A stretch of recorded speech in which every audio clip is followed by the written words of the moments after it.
día en Bogotá funcionando en Colombia, por llamarlo de alguna forma, no podía trasladarse a Zona Franca y tuvimos una posibilidad de movernos a Zona Franca y entonces, pues por eso digamos que nació esta segunda empresa, a veces menciono una, a veces menciono la otra, realmente es una sola empresa y realmente somos un solo equipo de trabajo.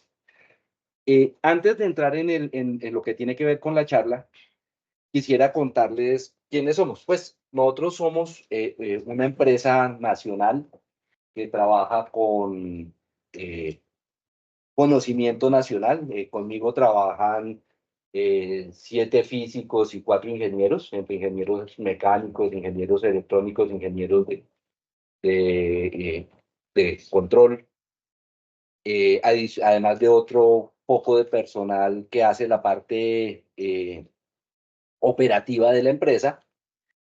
Y como les decía, la empresa, pues antes se dedicaba, cuando se llamaba Combustión de Ingenieros, antes de que naciera ese hologramas, se dedicaba a otras cosas, pero por cuestiones del destino, por cuestiones económicas también, más o menos en el 1998, decidimos que nosotros éramos capaces de hacer etiquetas holográficas de seguridad aquí en el país. Y empezamos un proyecto en el que desarrollamos la tecnología aquí en el país. ¿Por qué la desarrollamos? Pues porque creíamos que éramos capaces, pero además no teníamos la plata para comprarla. ¿Sí? No teníamos los recursos. Y dentro del desarrollo de esas líneas de producción de etiquetas holográficas que arrancó hace 24 o 25 años, hemos venido trabajando en ciertas cosas en óptica eh, que pues ya les voy a comentar. Entonces, bueno, entonces nosotros arrancamos haciendo las etiquetas autoadhesivas.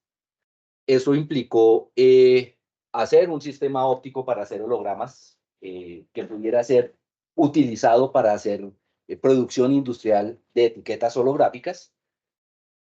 Y cuando empecé, y obviamente, pues hace 25 años el montaje que yo hice era un montaje muy elemental, era un montaje muy básico, completamente analógico,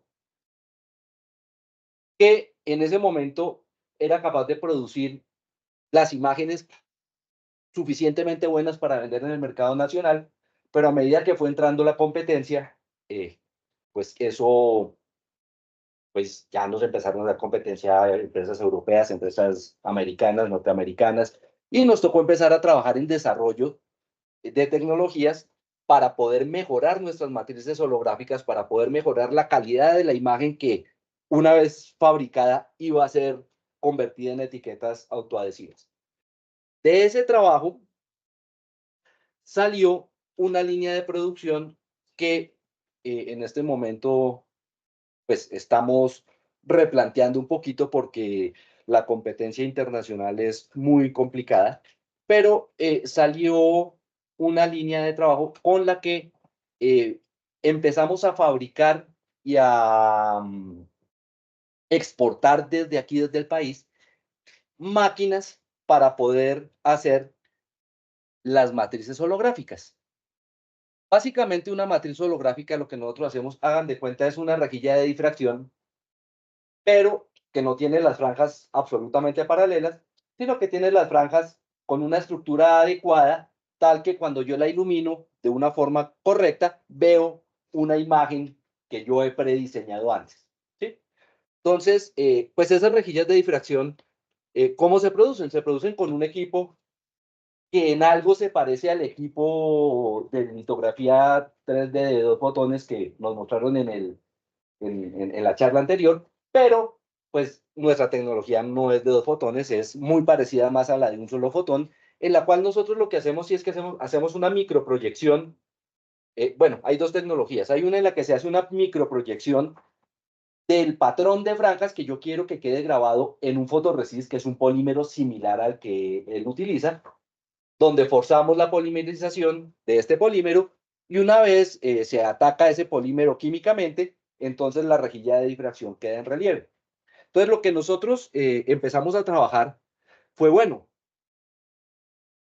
¿cómo calculo las rejillas de difracción para que se vean, para que al observarlas visualmente yo vea las imágenes que quiero que se vean en mi holograma, ¿cierto? ¿Cómo hago para poder poner ahí un logo? ¿Cómo hago para poder poner ahí una cara? ¿Cómo hago para poder poner un texto?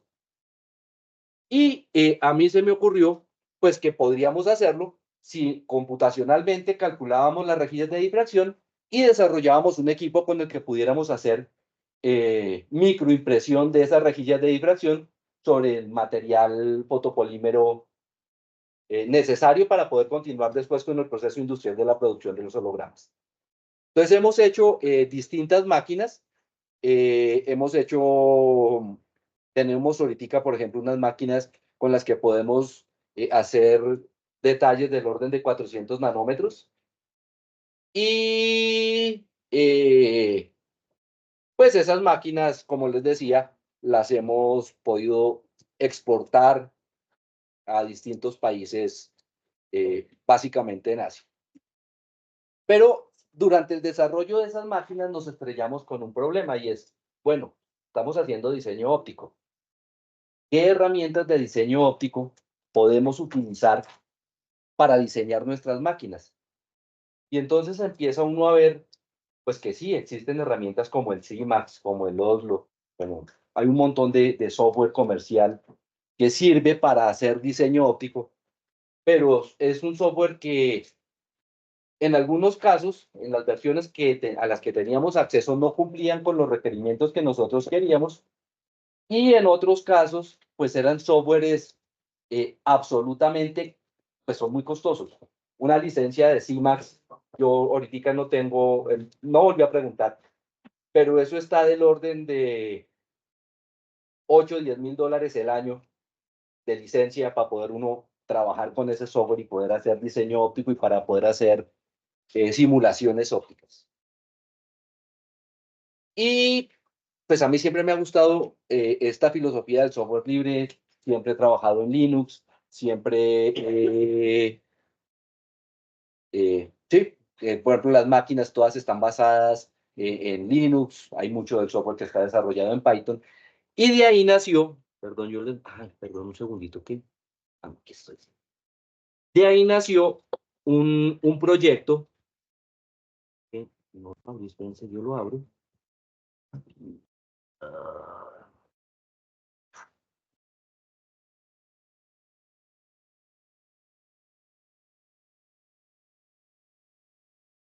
de ahí nació un proyecto que se llama PyOpTools, que ya les voy a contar qué es y para qué sirve. Un segundito.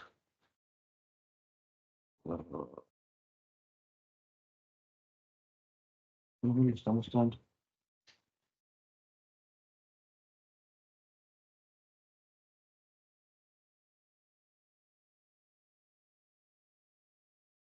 Okay. El PyOpTools, esto creo que lo podemos cerrar. El PyOpTools es una herramienta que nació en mi trabajo de doctorado, que se usó para algunas cosas de mi doctorado y que hoy está disponible en GitHub y se puede bajar y se puede instalar.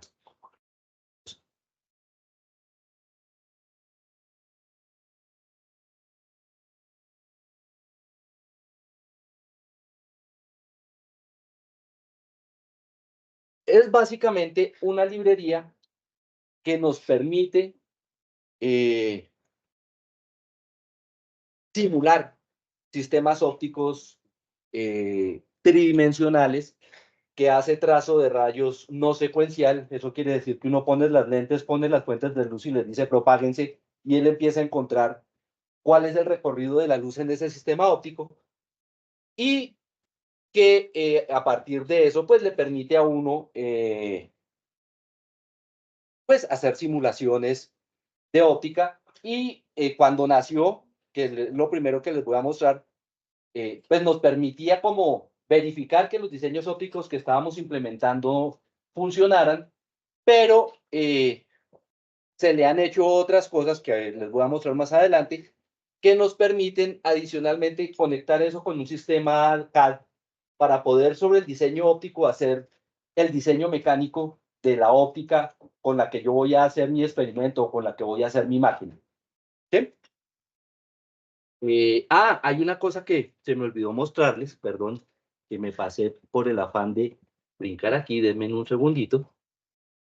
Y es que a partir de este trabajo en las máquinas, estamos también desarrollando, se me hizo el mouse.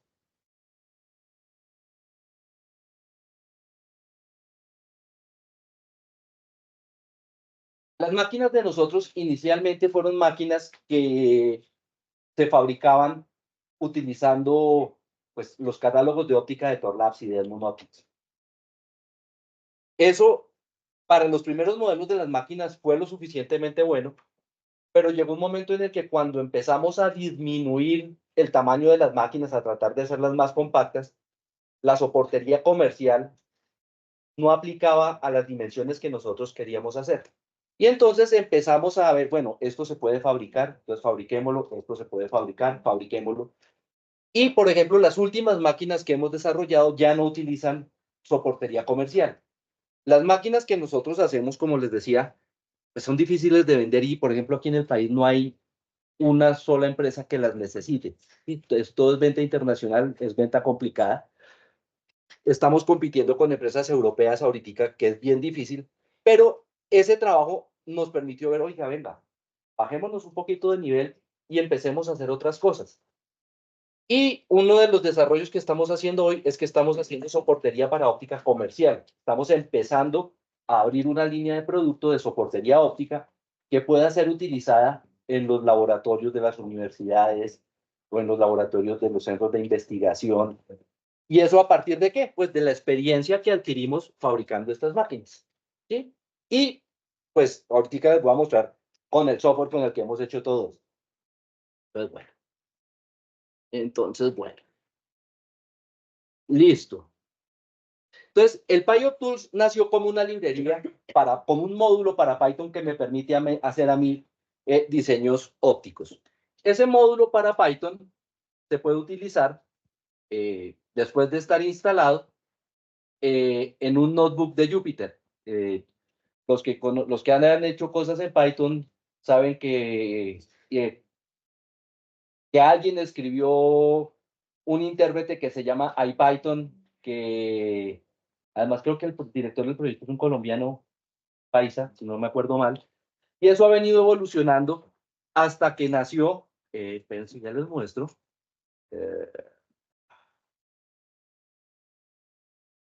una herramienta que se llama Jupyter, sobre la cual podemos utilizar el PyOptools y hacer diseño óptico. Entonces, pues básicamente, uno en una consola, en un entorno donde tenga Python instalado, puede instalar el PyOptools utilizando las herramientas estándar de Python para hacer instalación de librerías, usando el pip. No me puede dar un pip install. Esto yo lo pruebo normalmente en Linux, pero está corriendo en Windows y debe correr en Mac. No sé si está corriendo exactamente en Mac. Y pues uno lo que hace normalmente es que crea un entorno virtual en el cual instala el PyOptools, y una vez tiene uno el PyOptools ahí corriendo, puede entonces pues correr la consola de Jupyter, el Jupyter Lab, y esto básicamente me abre una página web que debería redireccionarse a esta dirección que tenemos aquí abajo, pero no sé por qué en mi computador no se está redireccionando. Y si yo abro esa página web, entonces, pues esto me abre algo así. Entonces, esto es una herramienta que me permite a mí escribir programas en Python y correrlos interactivamente y ver los resultados y cosas de ese estilo. Los que hayan trabajado en Python la deben haber visto porque es una cuestión que se usa mucho, muy normal en Python. Entonces, inicialmente, sobre esta librería, sobre esta herramienta, yo empecé a desarrollar el PyOptools. Y entonces el PyOptools, como les digo, es una herramienta que me permite describir modelos ópticos, describir sistemas ópticos y probar cómo los rayos de luz, porque esto es básicamente simulación por trazo de rayos, o sea, no tenemos no hacemos consideraciones difractivas ni cosas de ese estilo. Sí, es trazo de rayos básico. Pues, entonces, mi idea inicial, ¿cuál fue? ¿Cómo defino yo una lente? ¿Cómo defino yo un elemento óptico? ¿Cómo defino yo un espejo? ¿Qué es lo importante en un elemento óptico cuando uno lo quisiera describir? Básicamente, a uno lo que le interesa es saber cómo es la interfaz entre dos materiales, cómo es la superficie que separa esos dos materiales. Y entonces yo empecé a armar una estructura de software en el cual definí unas superficies, ¿cierto? Entonces, en el PyTools se pueden hacer superficies planas, se pueden hacer superficies esféricas, se pueden definir superficies cilíndricas, se pueden definir superficies asféricas, ¿sí? Y a partir de eso, entonces se fue armando toda la estructura para hacer una simulación de un sistema óptico. Entonces, en la práctica, ¿eso cómo es? Entonces trato de agrandar esto para que se vea mejor. Entonces, básicamente, una vez uno tiene instalado el PyTools, pues lo que uno hace es que importa la librería, ¿cierto? Y ahí puede empezar a trabajar con ella. Entonces, por ejemplo, en esta línea que tenemos aquí, estamos definiendo una superficie plana que está limitada por una apertura circular que tiene un radio de 25 milímetros. Y con esta segunda función que tenemos aquí, lo que yo logro es poder pintar esa superficie plana en un espacio 3D. Entonces, como les decía, puedo pintar superficies planas, puedo pintar superficies planas que estén limitadas por círculos, puedo pintar superficies planas que estén limitadas por rectángulos, puedo pintar superficies planas que estén limitadas por triángulos, ¿cierto? Puedo pintar superficies esféricas, las superficies esféricas igual pueden estar limitadas por círculos, por triángulos o por rectángulos, ¿cierto? Puedo pintar cilindros, ¿cierto? O sea, está la lente, yo tengo una superficie esférica, otra superficie esférica, pero necesito un cilindro para cerrarla. Puedo pintar superficies cilíndricas, ¿cierto? Entonces, por ejemplo, aquí, como para pintar una lente cilíndrica, como para simular una lente cilíndrica, esa lente cilíndrica igual, ese cilindro igual puede estar limitado por superficies rectangulares o por superficies circulares, ¿cierto? Aquí tengo una superficie cilíndrica limitada por una apertura circular. Aquí tengo una superficie cilíndrica limitada por una apertura rectangular. Puedo definir superficies complejas, superficies asféricas. Entonces, por ejemplo, esta es una superficie asférica que está limitada por un cuadrado, ¿sí? Esta es la misma superficie esférica. Ah, la pinté dos veces. Acá, perdón. Esta es la misma superficie esférica que está limitada por una apertura circular, ¿sí? Y entonces, con eso, digamos que esa fue como la base. Yo tengo superficies, con distintas superficies puedo armar espejos, puedo armar prismas, puedo armar cubos divisores de haz, puedo armar lentes, puedo armar dobletes, puedo armar cuánta cosa. Estas superficies, como están pintadas ahí, pues es únicamente para que ustedes vean que existen. Pero, pues yo a partir de esas puedo empezar a armar cosas más complicadas. Entonces, por ejemplo, igual me toca importar la librería inicial. Puedo yo coger y decir, oiga, voy a pintar una lente biconvexa. Entonces, una lente biconvexa, ¿qué necesita? Pues necesita una superficie que me va a limitar uno de los lados de la lente, ¿cierto?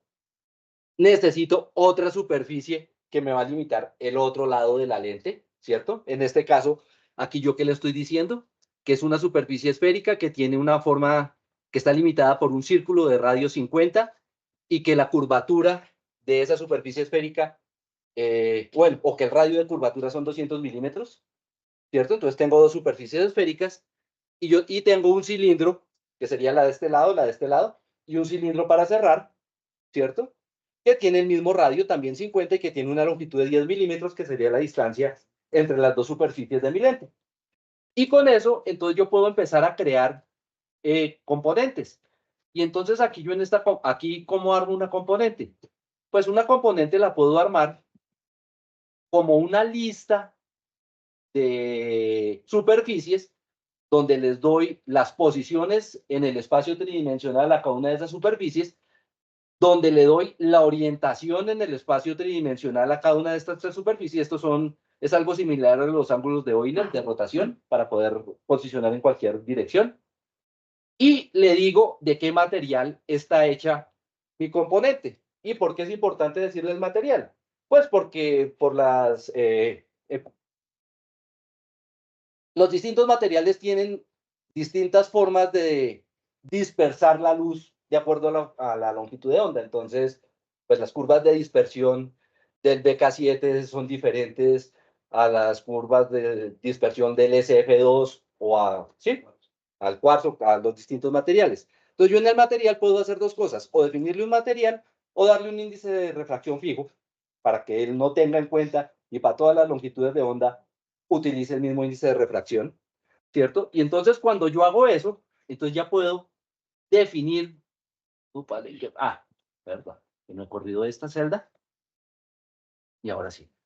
Entonces ya puedo definir una lente, entonces ustedes ven aquí está pues una superficie, el cilindro que me cierra la lente, la otra superficie, y con ese conjunto de superficies que les mostré en el notebook anterior, pues podemos empezar a generar otro montón de cosas. Entonces, por ejemplo, puedo generar una lente biconvexa, puedo generar, por ejemplo, prismas.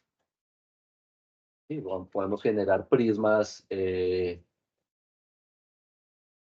Este prisma, por ejemplo, entonces aquí tengo que está compuesto por una superficie plana rectangular, que está compuesto por otra superficie plana rectangular y que está compuesto por dos superficies triangulares, ¿cierto? Y pues entonces yo puedo con eso armar mi prisma. ¿Sí? Yo puedo armar mi prisma. Adicionalmente, como esto está escrito en Python, yo puedo escribir programas en Python para generar las cosas. Entonces, por ejemplo, si yo voy a crear un cubo divisor de haz, pues en la práctica un cubo divisor de haz son dos prismas, ¿cierto? Entonces, utilizando esta librería se pueden hacer cosas de ese estilo, como definir una función que me define un prisma, ¿cierto? Que es básicamente el mismo código que teníamos en la celda anterior para pintar el prisma, correr esa función para definir uno de los prismas de mi cubo divisor de haz, correr la misma función para definir el segundo prisma con el que voy a armar mi cubo, pero a esta le estoy pasando aquí un parámetro de reflectividad 0.5 que se lo estoy aplicando a la... ¿Dónde está? Voy a mostrárselos. Acá, a la superficie de la hipotenusa, ¿cierto? Que en principio es semirreflectiva en un cubo, o la puedo simular como si fuera un espejo semirreflectivo, ¿cierto? Y una vez tengo eso, entonces puedo armar mi cubo como un sistema o un subsistema que está compuesto por una componente, que está compuesto por otra componente, y que además aquí le estoy indicando que está en el vacío, que está en un medio con índice de refracción 1, porque necesito saber, pues, mi sistema óptico dónde está embebido. ¿Sí? Entonces, bueno. Entonces, con esto, pues uno puede empezar a hacer cosas de este estilo y por ejemplo, tener un cubito divisor de haz. Yo no sé si ustedes alcanzan a notar, aquí se nota como la división, donde está, digamos, la placa semirreflectiva donde deberían reflejarse los rayos.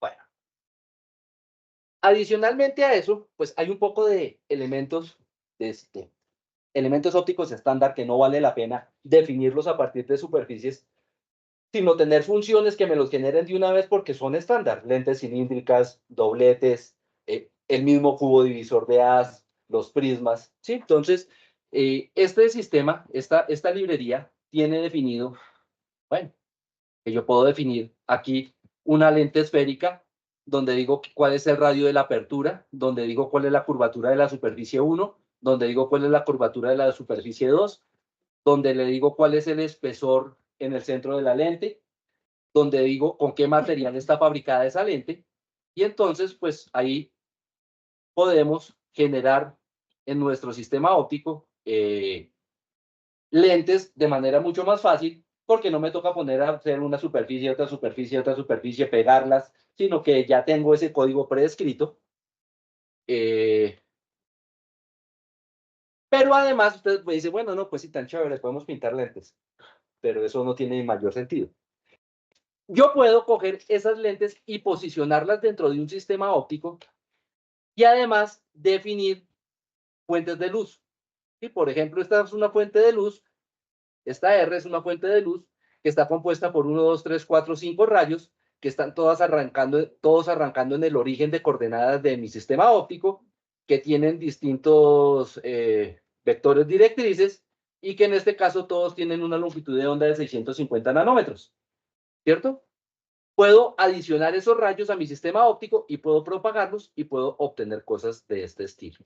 Entonces, si ustedes ven aquí, entonces ya empezamos a ver cómo los rayos salieron de este punto, que es el origen en este caso de mi sistema óptico, porque los rayos los puse ahí, cómo se propagaron, cómo llegaron a la lente y cómo en la lente se refractaron en cada una de las superficies y cómo aquí salieron de la lente y ahí se ven cortados porque no tengo más elementos más adelante. ¿Sí? No, ¿para qué los propago más? Pues no tiene sentido propagarlos, no tiene sentido pintarlos hasta el infinito. ¿Sí? Y yo con eso, entonces puedo empezar a hacer cosas aún más complicadas. Y es, oiga, no, yo no quiero poner una lente. Yo quiero poner, por ejemplo, perdón, sí, una lente y algo que me simule un sensor, un CCD. ¿Sí? Y entonces cojo esa lente, cojo ese CCD, los meto aquí en mi sistema óptico. Uno está puesto en las coordenadas 00200, el otro está puesto en las coordenadas 00400. Estoy diciendo que esos dos bichos están metidos en el aire y estoy metiendo mis 5 rayos y estoy propagando mis 5 rayos. Y entonces cuando yo hago eso, entonces puedo empezar a ver cosas de este estilo. Como que tengo los rayos que están saliendo, que están saliendo de este punto, que están llegando a la lente, que se están refractando, que están siguiendo propagándose y que están llegando hasta este sensor. Todo esto siguiendo las ecuaciones exactas de refracción. ¿Sí? O sea, no, estas lentes no se está simulando como una lente ideal ni nada, sino lo que está diciendo es, oiga, ¿con qué ángulo de incidencia estoy intersectando la superficie? ¿Cuál es el ángulo de refracción? ¿Cómo me propago de esta a la segunda superficie? ¿Con qué ángulo estoy intersectando la siguiente superficie? Y así sucesivamente. Y además, entonces, pues puedo empezar a sacar información de mi sistema óptico, como por ejemplo, oiga, pínteme cuáles fueron los puntos en los que esos rayos intersectaron sobre ese sensor. ¿Sí? Y digamos que eso, con esa parte básica, yo ya en principio puedo hacer diseño óptico y puedo hacer optimización, porque si yo sé cómo es la imagen de una fuente puntual, pues puedo calcular aberraciones, puedo empezar a correr procesos de optimización en los que modifique, por ejemplo, las curvaturas de las superficies, puedo desplazar mis lentes, porque una cosa es que a uno le digan que la lente es de 200 milímetros de distancia focal, pero si ustedes han trabajado en el laboratorio, la primera pregunta, bueno, ¿y esos 200 milímetros desde dónde se miden? ¿Sí? Entonces uno dice, no, midámoslo desde la mitad de la lente, pero pues eso no es cierto. Uno puede decir, no, midámoslo desde uno de los vértices de la lente. Tampoco es cierto, uno debería saber dónde están los planos principales. Pero ya saber dónde están los planos principales en un montaje de laboratorio, pues no es tan fácil. Pero aquí, como yo estoy haciendo la simulación exacta, yo sí sé yo sí puedo medir cuál es la distancia, por ejemplo, entre el centro de la lente y mi sensor para que eso esté enfocado, por ejemplo. ¿Sí? Y entonces me va a dar, no, si usted mide entre el centro de la lente y le da 197.8 milímetros, por dar un número. ¿Sí? Y entonces puedo empezar a tratar de simular mi sistema óptico de manera más adecuada. Entonces, bueno, tenemos las lentes. Vale, gracias. Puedo sacar, por ejemplo, las coordenadas de dónde esos rayos intersectaron mi sensor para poder sacar datos numéricos de aberraciones y cosas de ese estilo.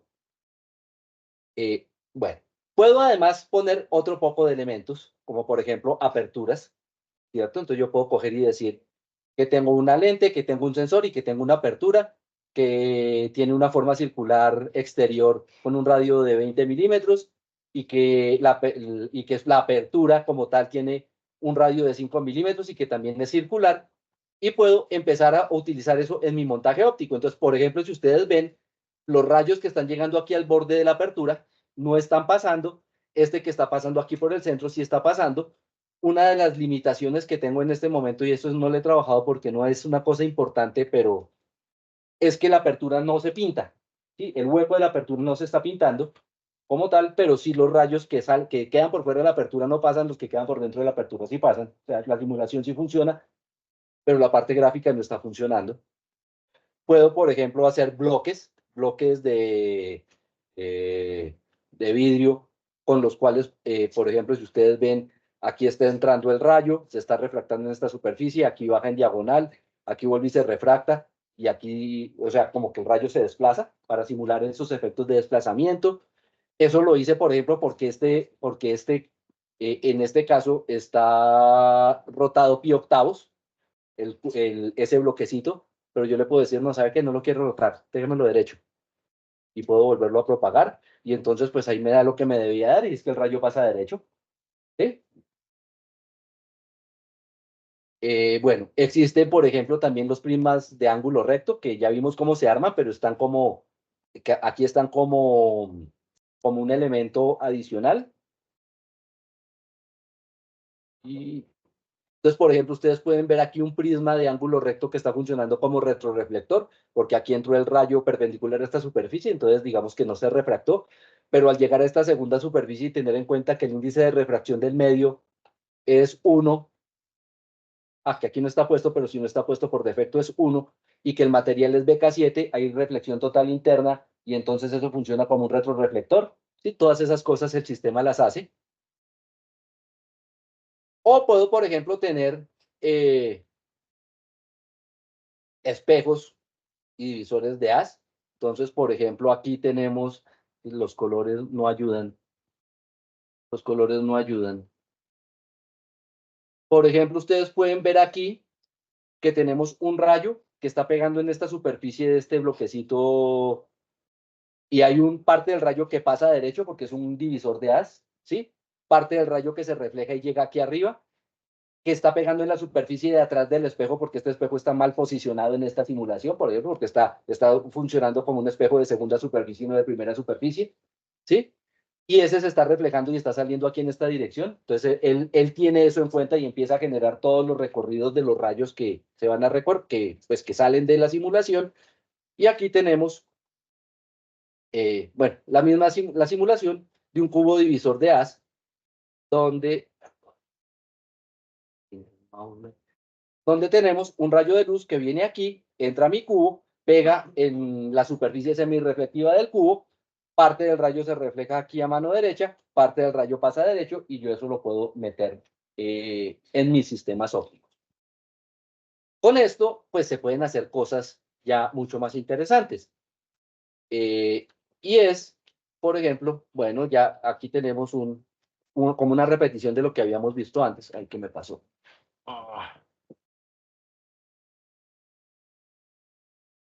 Que es pues el de una lente sencilla, ¿cierto? Que es el mismo que vimos antes. Bueno, esas lentes botan algunos datos de sus constantes paraxiales, como es su distancia focal efectiva y la posición anterior y posterior de los planos principales, teniendo en cuenta el material y teniendo en cuenta las curvaturas de las superficies. Y puedo empezar pues a hacer sistemas mucho más complejos, en el que, por ejemplo, aquí tengo un sistema ya no de una sola lente, sino de dos lentes, ¿sí? De dos lentes, donde tenemos esto que salen como de una fuente puntual.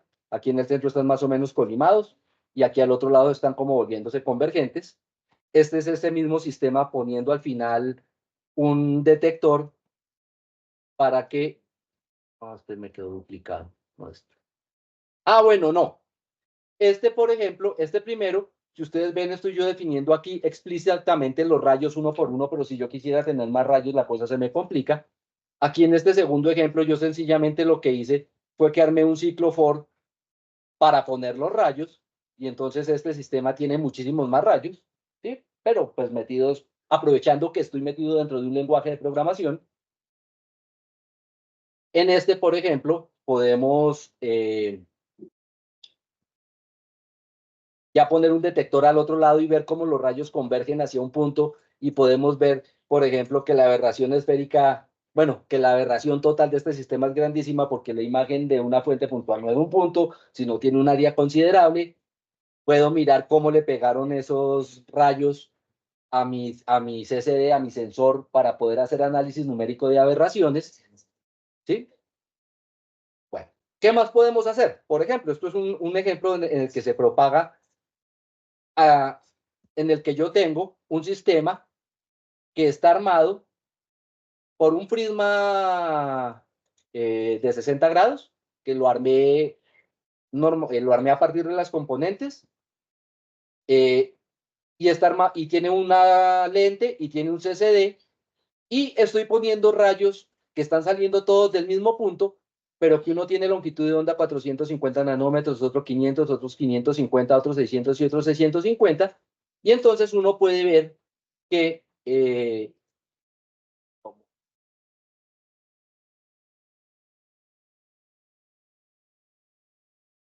sin el mouse. Mira, aquí están entrando todos los rayos como si vinieran de una fuente de rayos paralelos. Están entrando al prisma, están saliendo en el prisma. Aquí ya se empieza a ver que los distintos colores que ya no están tan bien traslapados, porque aquí se ven todos rojos, pero aquí ya no se ven todos rojos. Y podemos ver que cuando llegan al sensor,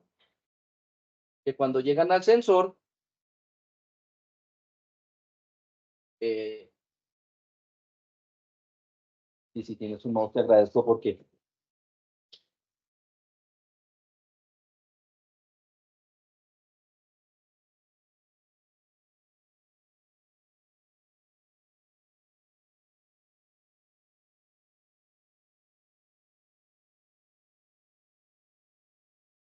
está.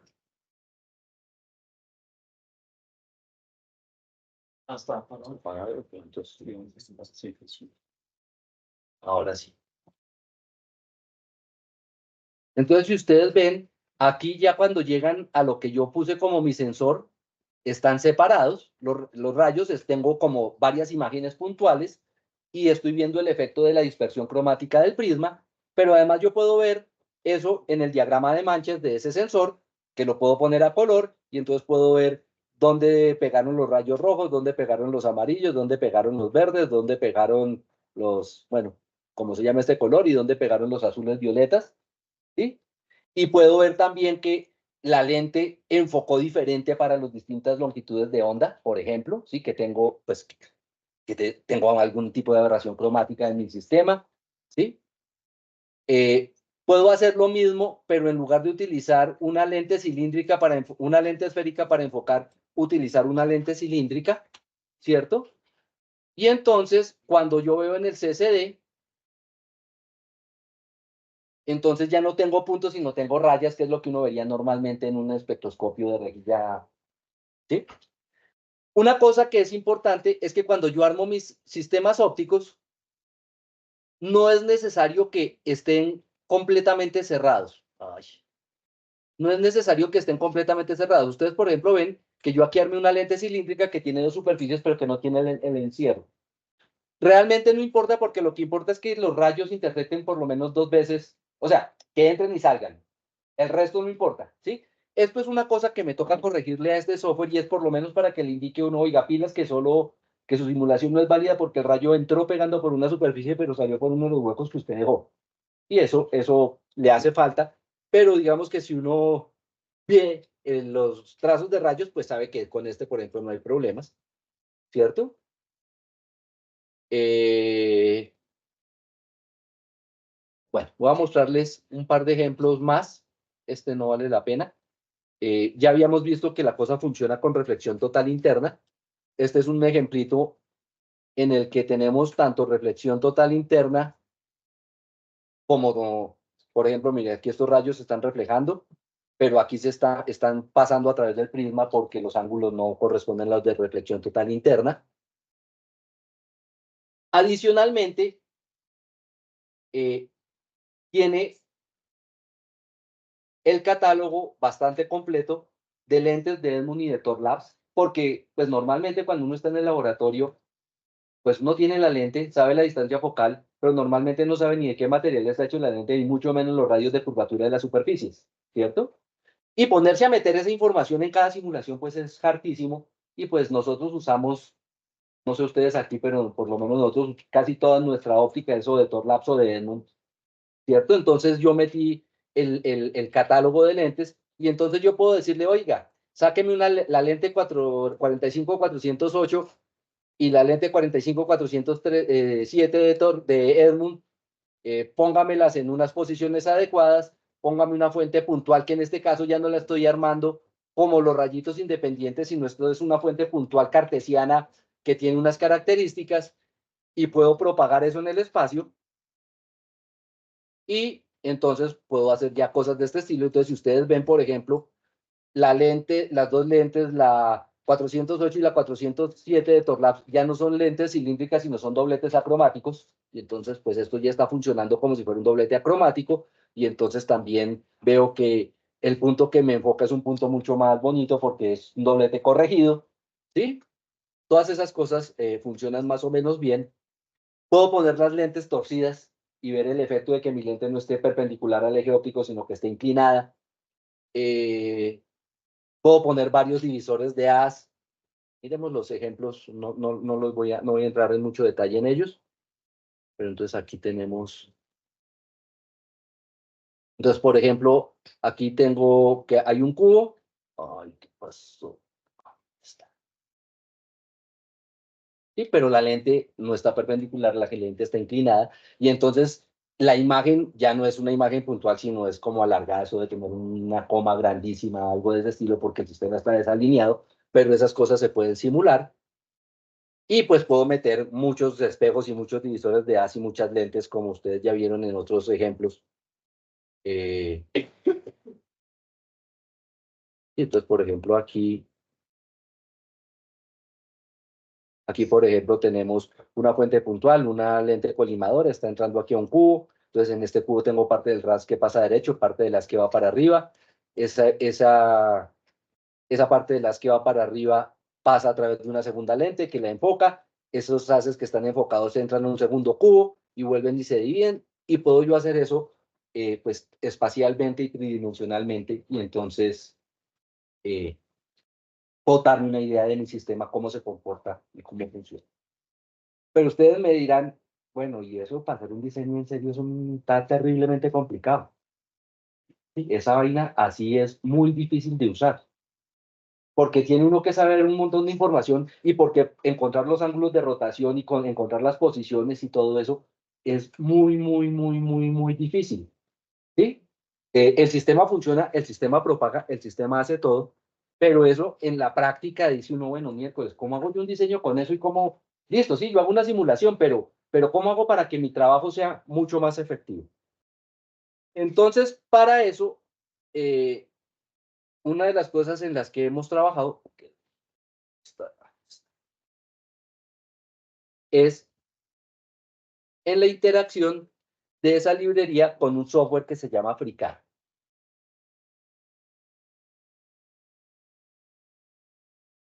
Ese FreeCAD es un software de código abierto, es un proyecto grande que ya debe llevar fácilmente unos 15 años de estar trabajando, que es un software para hacer diseño mecánico. Ese software para hacer diseño mecánico, pues básicamente lo que uno hace es que empieza a generar un dibujo, tiene muchísimas herramientas, ellos los llaman workbenches. Hay una herramienta que se llama Part Design, que es como la de hacer diseños mecánicos que mejor funciona. Esta otra que se llama Part también funciona para hacer diseños mecánicos bastante bien. Y en esta herramienta uno básicamente lo que hace es que va creando cuerpos y esos cuerpos uno va pintando como cosas bidimensionales y esas cosas bidimensionales, por ejemplo, esto que tenga aquí estos dos huecos, las puede volver cosas tridimensionales y puedo yo, por ejemplo, a eso coger y pegarle aquí por este lado otro dibujito bidimensional y este dibujito bidimensional, por ejemplo, decirle que quiero hacer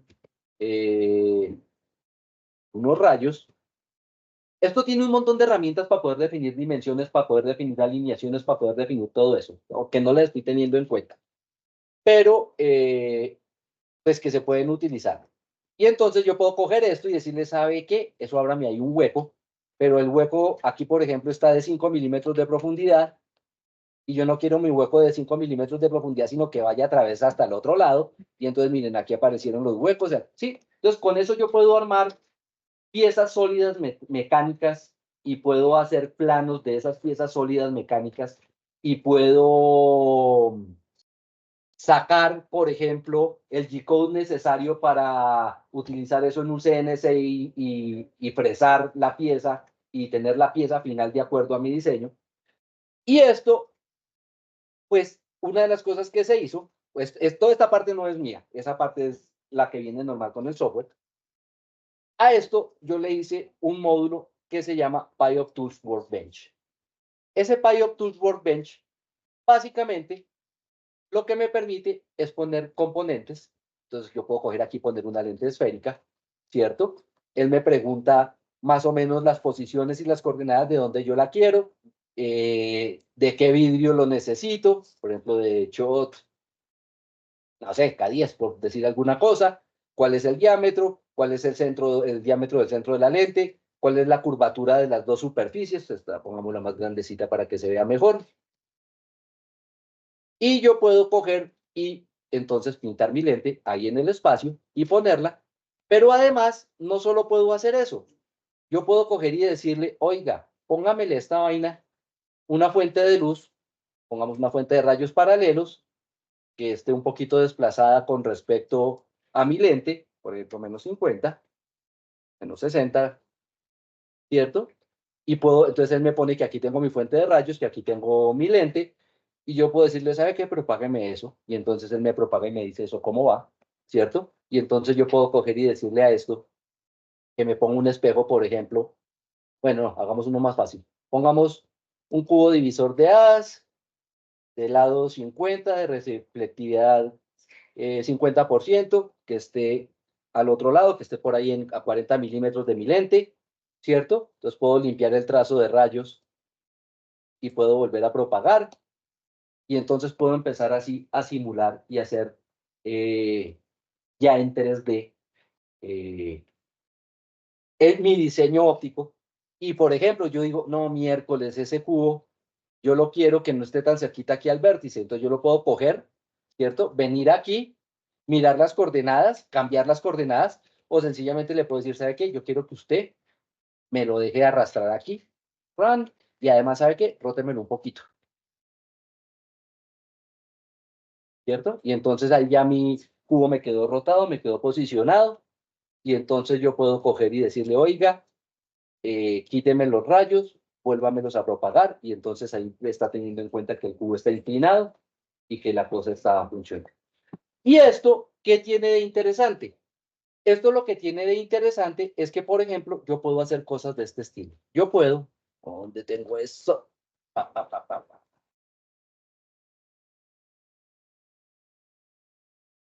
Ah, no.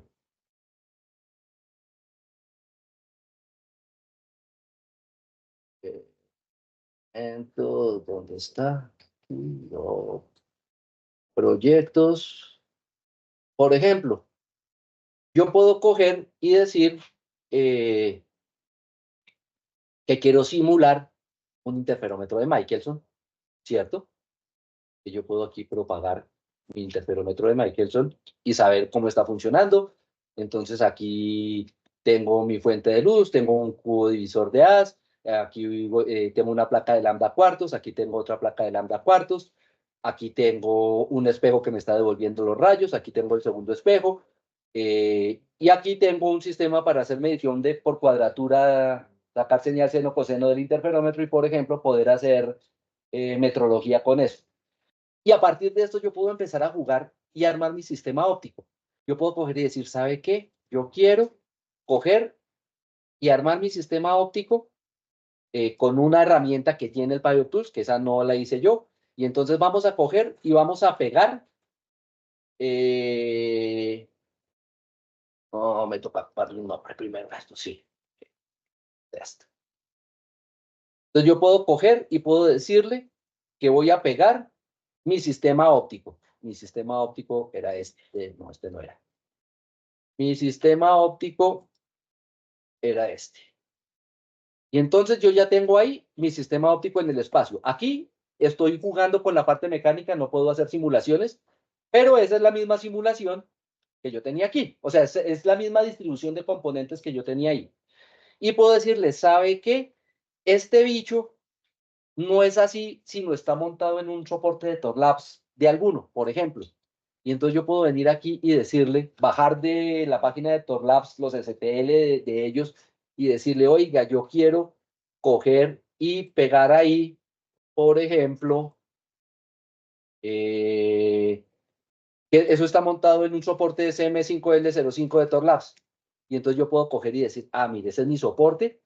Y adicionalmente yo puedo decirle, ¿sabe qué? Yo necesito que esta superficie de mi prisma esté alineada con esta, bueno, que este, no superficie, que este borde de mi polarización, no, esta es una placa de lambda cuartos, esté alineada con este borde del soporte, ¿cierto? Y entonces yo vengo aquí y chan, y él me la alineó en la dirección que yo no quería, entonces le puedo decir que me invierta la dirección, y entonces ahí puedo empezar a poner soportes ópticos sobre mi sistema óptico y ver, por ejemplo, si sí dejé suficiente espacio para poner el soporte, si sí me cabe el soporte de espejo, si sí me cabe el soporte del cubo, ¿sí? Y llegar a cosas como por ejemplo, ay, a cosas como por ejemplo esto, donde yo ya tengo mi sistema óptico con todos los soportes que necesito para poder coger mis cosas, donde voy a coger la cabecita con la fibra óptica con la que voy a traer el láser para alimentar mi interferómetro, donde tengo todos los huecos de cómo voy a atornillar las cosas, todo a partir del modelo óptico que fue simulado y que en la simulación ya sé que funciona, lo cual quiere decir que esto debe funcionar. ¿Sí? En este momento, las últimas máquinas que hemos hecho las estamos haciendo así. Estamos haciendo la simulación del sistema óptico, del microlitógrafo, estamos poniendo los elementos, estamos haciendo, utilizando un montón de herramientas que tiene esto para hacer, bueno, no un montón, una o dos herramientas que tiene para hacer optimizaciones, para encontrar las distancias adecuadas de los sistemas, de las lentes, de acuerdo a su comportamiento físico real, no a que es una lente de 200 y entonces son 200 milímetros, no, pueden ser 203, pueden ser 197, sí, eso porque no son lentes delgadas y no son lentes ideales, puedo hacer un estimado de si mi tamaño de punto es lo suficientemente pequeño o si tengo problemas con las aberraciones, y una vez que tengo eso diseñado, pues puedo entonces empezar a armar mi sistema mecánico, y una vez tengo yo mi sistema mecánico armado, esto no fue armado todo aquí, esto por ejemplo viene de este modelo, ¿cierto? En el cual, a partir del cual yo sé entonces cómo voy a apoyar mi cilindro en la parte metálica, qué tornillos voy a utilizar para sostenerlo, cómo lo voy a agarrar aquí por debajo, ¿sí? Y entonces puedo combinar tanto la parte de diseño óptico como la parte de diseño mecánico para obtener un montaje definitivo, ¿sí? Este software, eso está todo en GitHub, eso ustedes lo pueden bajar. Como mucho del software que está en GitHub, pues lo acepto, la documentación no es tan buena, eso es algo en lo que le estoy trabajando. Debe haber montones de cosas que no funcionan bien, pues porque es imposible probarlas todas, pero pues es una herramienta que funciona y que nos quita de encima el problema de tener que o usar software pirata que no se debe hacer.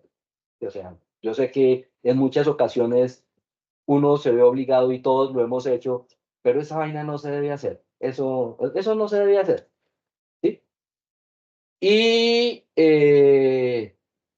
Pues funciona. Pues, tenemos tres máquinas en la China que se diseñaron con eso y que están trabajando y que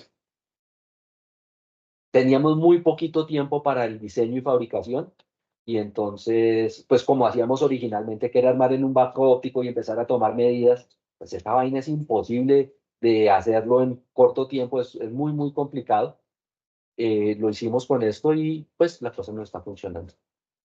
Eso era básicamente lo que quería contarles. Esto, como les digo, salió de una necesidad que teníamos específica en la empresa de hacer diseño óptico más decente a coger y uno sobre I más uno sobre O igual uno sobre F, ¿sí? Que es lo que uno hace normalmente. Eh, y bueno, pues ahí está disponible, pueden utilizarlo, pueden bajarlo, pueden instalarlo en las instrucciones. Está una de las cosas a las que yo nunca le había parado muchas bolas, era la instalación en Windows porque yo no trabajo en Windows. Pero hace como un año, un personaje de una empresa que hace cosas de láseres en Viena, eh, hizo ahí unos arreglitos y ahorita está fácilmente instalable en Windows. eh, y bueno, funciona. Si lo van a usar, pues úsenlo y si no les funciona, me cuentan para tratar de arreglar los daños que le encuentren. eh, y ya, pues eso era como lo que quería contarles.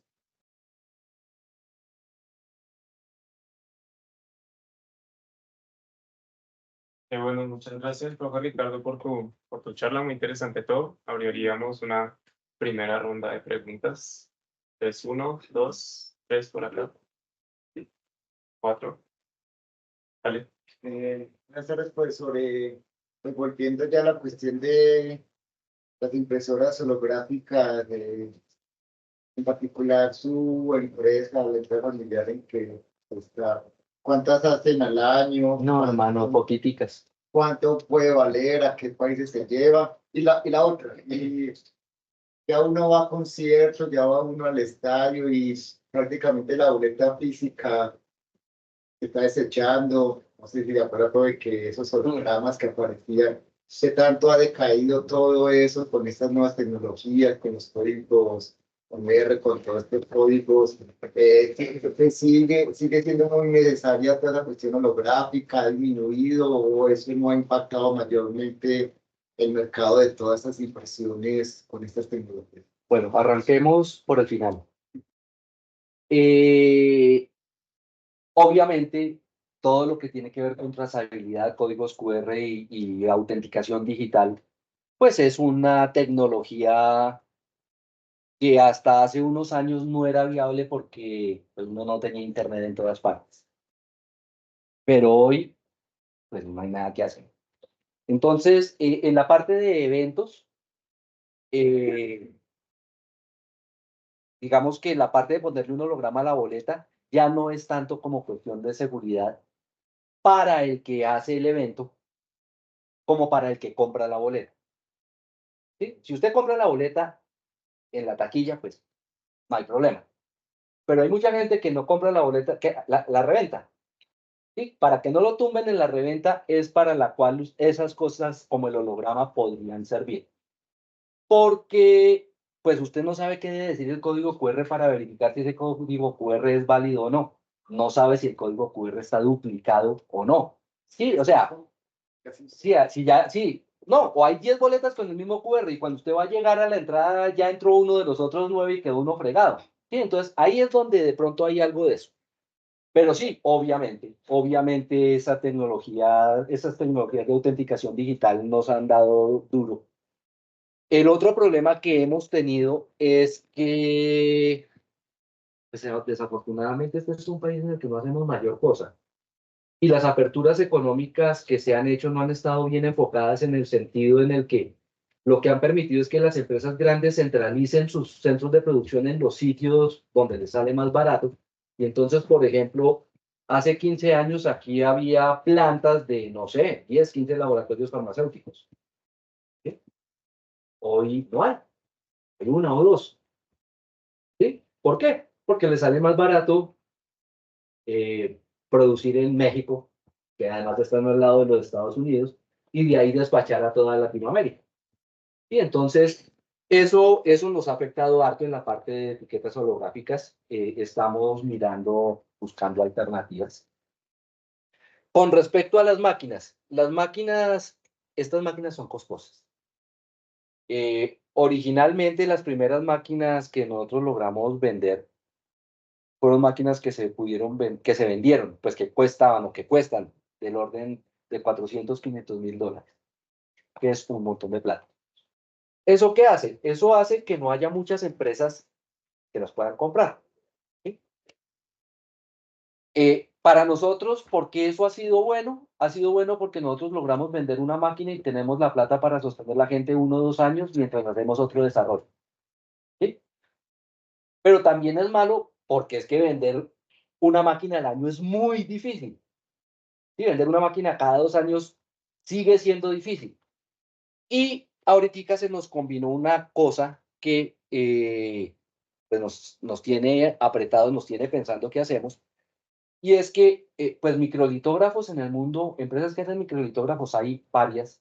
Y, por ejemplo, en Alemania hay muchas que tienen 50 años de trayectoria haciendo microlitógrafos. Pues, mejor, mentiras. Si usted mira, por ejemplo, Zeiss, pues desde que Zeiss estaba vivo, que eso fue en el siglo XVIII y XIX, o sea, son empresas que tienen 100, 200 años de estar haciendo óptica, que tienen eh, tecnología desarrollada, que tienen experiencia, que tienen conocimiento, que hasta hace algunos años para nosotros la ventaja era que no habían visto que sus equipos podían utilizarse para hacer hologramas. Y pues ellos no manejan la parte de holografía tanto y no les interesa tanto porque el mercado no es muy grande, entonces los equipos sí están capacitados para hacer las microestructuras, pero no tenían el software de cálculo para generar los patrones que deberían grabarse, ¿sí? Pero a la vista de que usted puede vender una máquina de 500 mil dólares, pues eso para cualquier empresa, si sea grande, es plata, ¿sí? O sea, eso es una facturación importante hasta para una empresa de esas. Entonces estas empresas pues nos tienen fregados porque trabajan más rápido, porque desarrollan más rápido, porque no tienen los problemas de suministros que tenemos nosotros aquí. Porque si usted está en Alemania y necesita un proveedor en Francia, pues usted puede subir entre el carro y echarse una carretería de 5 horas y llegar a donde el proveedor y hablar con él de tú a tú, ¿sí? Y de un país a otro. Nosotros esa posibilidad no la tenemos, ¿sí? Entonces, eso ha complicado la cosa. Eso ha complicado bastante la cosa. Y por eso estamos también buscando alternativas. Entonces, por ejemplo, ahorita, ¿qué estamos haciendo? Algo nos pasó al revés que lo de muchas empresas que ya hacían microlitografía. Nosotros no habíamos visto otros mercados porque nuestro mercado natural era la holografía, porque logramos conseguir un socio en China que logró vender unas máquinas y pues somos poquitos y entonces mientras hacíamos esas máquinas tampoco le quedó uno tiempo de pensar en otras cosas. Pero ahorita que la cosa se está complicando, una de las cosas que hemos visto es que hay un mercado pequeño, pero existente, de equipos de microlitografía de no tan alta resolución, microlitografía óptica como los que nosotros hacemos, que están siendo utilizados en muchos laboratorios de investigación en universidades. ¿Sí? Ahora, a una universidad tú no le puedes llegar, bueno, a una universidad latinoamericana, tú no le puedes llegar porque es que tienes un equipo que vale $500,000 porque, ¿sí? Entonces, uno de los trabajos que estamos haciendo en este momento es desarrollando equipos más, es mirando cómo cortamos costos, ¿sí? Porque es que tú dices, no, es que vale $500,000, pero esta gente está tapando en plata. Pero pues es que cuando el carro de coordenadas que tú vas a utilizar en la máquina cuesta $300,000, pues ya no está un montón de plata, ¿sí? O sea, en óptica, desafortunadamente, ustedes pues, que están en los laboratorios saben, todo vale muchísimo, todo es muy caro. Un láser decente para hacer cualquier cosa sin nada muy importante son 8 o 10 mil dólares.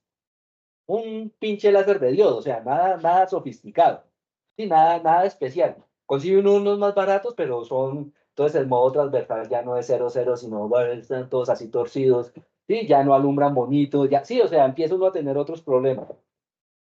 Entonces estamos buscando eso y adicionalmente pues, también por eso empezamos a mirar lo de soportería, porque dijimos, venga, nosotros estamos haciendo la soportería para nuestras máquinas en Latinoamérica. Nuestro mercado hasta ahora, como les decía, las máquinas ha estado básicamente en China, en Indonesia y en la India. por cuestiones de historia que les puedo contar luego, se dio así. Entre otras porque pues una empresa alemana no nos va a creer que nosotros le podemos hacer un equipo de litografía decente, ¿sí? Así sea bueno y así usted les demuestre, pues, cuando ellos tienen a Zeiss ahí al lado, ¿sí? O tienen a Heidelberg, o tienen a, ¿sí? Es muy complicado. Entonces, entonces estamos pues como diciendo, oiga, nosotros podemos hacer esta soportería. Hay una necesidad latente de soportería para hacer cosas en óptica en Latinoamérica porque estamos dependiendo exclusivamente de proveedores como Edmund o como Torlabs, que pues son muy buenos proveedores, ¿sí? Pero digamos que como que la cercanía también nos ayuda, ¿sí? Entonces estamos, eso es una cosa que pues sí, es como coger y saltar de una cosa de alta tecnología a una cosa, pero pues también hay que sostenerle el sueldo a los colaboradores y hay que pagar nómina y hay que pagar servicios y hay que pagar arriendos. Entonces estamos como mirando qué hacemos. Sin embargo, pues ahí seguimos trabajando en el desarrollo de estas máquinas, hemos logrado pues ahí dar la pelea, no es tan fácil, es complicado, pero pues digamos que como lo que es interesante que de pronto en esta charla no entre en mucho detalle de eso porque pues no era la idea contarles de ese lado de la empresa, es que aquí en el país sí podemos hacer cosas, ¿sí? O sea, usted pregúntele al expositor anterior, el qué ha sentido de estar en donde está hoy, de su experiencia personal y de su experiencia con respecto a su capacidad como científico. Y de la diferencia entre lo que está viendo allá y lo que vio aquí en Colombia. Y muy seguramente le va a decir que la diferencia fundamental son los recursos. La capacidad intelectual, esa vaina no tiene problema. Pues miren los proyectos en los que él está trabajando, ¿sí? Y es una persona que salió aquí de una universidad con una formación buena, por supuesto, pero eso quiere decir que cualquiera de ustedes puede también hacerlo. ¿Sí? O sea, es dedicarse y trabajar y esforzarse, ¿sí? O sea, la capacidad intelectual, las bases teóricas que ustedes están recibiendo aquí en Colombia son lo suficientemente buenas para ir a competir a otro lado, ¿sí? ¿Por qué eso no se puede hacer aquí? Porque es que no hay plata. O sea, cuando uno va a comprar un carro de coordenadas y le vale chiquito, chichipato, con control y todo, $15.000, pues uno dice, bueno, $15.000, pero multiplíquelo por 4. Son 60 millones de pesos. Y eso no le ha pagado impuestos, no le ha pagado nacionalización, no le ha pagado transporte. Sí, o sea, es muy complicado. ¿Sí? Ahora, yo sí creo que, o sea, mi apreciación personal es que es muy chévere que haya muchachos que se estén viendo a hacer cosas interesantes a otro lado, pero es muy triste. ¿Por qué? Porque nuestros cerebros se están viendo y se los están aprovechando allá. Todos ustedes y yo, que somos de universidad pública, de una u otra forma, así estemos pagando matrícula, hemos sido financiados por el Estado colombiano, ¿sí? Y esa financiación del Estado colombiano, ¿a quién está beneficiando? A los alemanes, o a los gringos, o a los franceses. No, hombre, esa vaina no tiene sentido. Esa vaina no tiene ningún sentido, ¿sí? Ahora, por supuesto que si uno se pone en los pantalones de la persona a la que le salió la oportunidad de irse, pues es muy llamativo irse. Es muy llamativo, por supuesto. Va a hacer cosas interesantes, se va a sentir motivado intelectualmente, sí, o sea, hay un montón de cosas que, que pesan mucho en el ego en ese momento. Bueno, y en la oportunidad, no es solo la cuestión académica, sino también la cuestión económica. O sea, una de las cosas que no entiendo es cómo aquí Colciencias, bueno, no sé hoy cómo es, pero hace 2 o 3 años sí era así, que haya becas para que la gente se vaya y no haya becas para que la gente se quede. La plata del Estado debía estar financiando doctorados, ¿dónde? Aquí. Porque si no, los grupos de nosotros, ¿cómo van a crecer? ¿Cómo vamos a conseguir estudiantes buenos y cómo vamos a generar conocimiento en el país si lo que estamos es, pues, si no tenemos cómo pagarle a los estudiantes? O sea, es que de todas maneras la gente tiene que comer. ¿sí? O sea, estudiar, la ciencia es sabrosísima y sí, uno, el orgasmo intelectual a veces es sabrosísimo, pero cuando uno tiene hambre, cuando uno ya está más grandecito y tiene un hijo, cuando, hay que pagar Claro, claro. Entonces, si a uno le dice, no, hermano, véngase usted para Alemania y le vamos a dar, no sé, 2.000 euros mensuales, con los que usted puede pagar arriendo y comer, porque tampoco es que haya 2.000 euros mensuales, sea mucha plata. Sí, porque eso, pero pues usted tiene con qué pagar el arriendo y comer. Y además está en un laboratorio donde dice, oiga, es que necesito un objetivo de microscopio de 5.000 dólares y al otro día se lo están pasando. ¿Sí? O necesito hacer una prueba de no sé qué. Dice, ah, sí, mire, hable con el profesor tal que él tiene un equipo que hace eso. Y, sí, esta vaina es. Sí, competir con eso para nosotros aquí en las universidades es muy, muy, muy, muy difícil.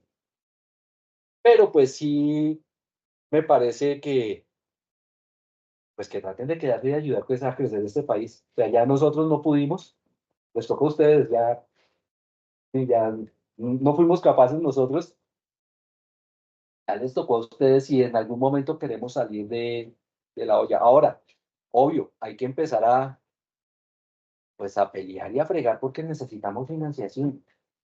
O sea, para hacer investigación se necesita plata, ¿sí?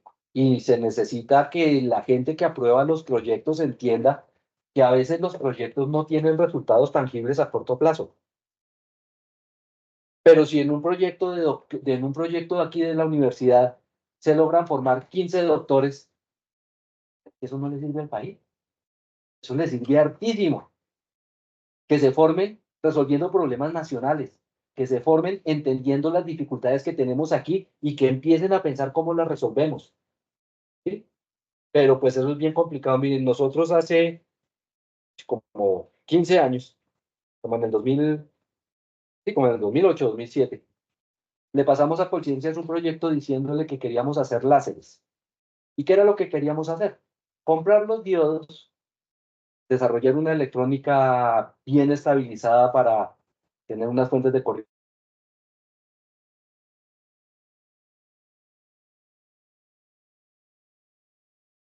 La cavidad del diodo y pudiera emitir de una manera bastante estable. Y ya, o sea, un proyecto es una pendejada. No, pero es que, pero es que ¿para qué si es que ya se hacen láseres en otras partes del mundo? Esa fue la respuesta del evaluador de conciencia. Y dice, no. Entonces, ¿qué nos ponemos a hacer? Sí, o sea, nosotros necesitamos ponernos a resolver nuestros problemas en el nivel en el que estamos. Por supuesto, si uno puede irse para Alemania y trabajar en el Instituto Fraunhofer en un proyecto de esos que está como, bueno, no, como 50 años adelante de nosotros, pues obvio que es chévere, obvio que es llamativo. Pero pues estamos aquí y necesitamos también resolver nuestros problemas, ¿sí? Y yo les digo por experiencia propia que también es chévere. O sea, el día que nosotros logramos despachar la primera máquina a la China, pues no pueden imaginar eso, el ego tan berraco. Sí, sí, o sea, uno se siente como, oh, ¿sí? Ahora, después la cantidad de problemas que han habido con todas esas cosas, pues claro, eso también, pero pues es parte del trabajo, ¿no? Es parte de lo que hay que hacer. Y entonces, pues a mí sí me parece que es muy bueno que si les salen oportunidades para irse, las aprovechen, por supuesto, pues porque además están en todo su derecho y si les salen es porque se las ganaron, pero que piensen en volver, ¿sí? Que piensen en que aquí hay harto por hacer. Necesitamos conocimiento de este país. Pues que es muy triste oír decir que es que somos un país agrícola. ¿Cuál agrícola? O sea, porque hay montones de campesinos con asadón sembrando papa y yuca. Eso no nos hace agrícolas. Agrícolas los gringos y los franceses que tienen producciones agrícolas industrializadas en la cual un campesino puede vivir bien de sembrar el campo, ¿sí? Y que le toca trabajar como un berraco, pues sí, pero puede vivir bien, pero es que aquí nuestros campesinos trabajan como un berraco y no viven bien, y no tienen la oportunidad. Y entonces hay que darle como vueltas a esas cosas, a mirar pues cuáles son los problemas reales que tenemos en este país y para dónde vamos.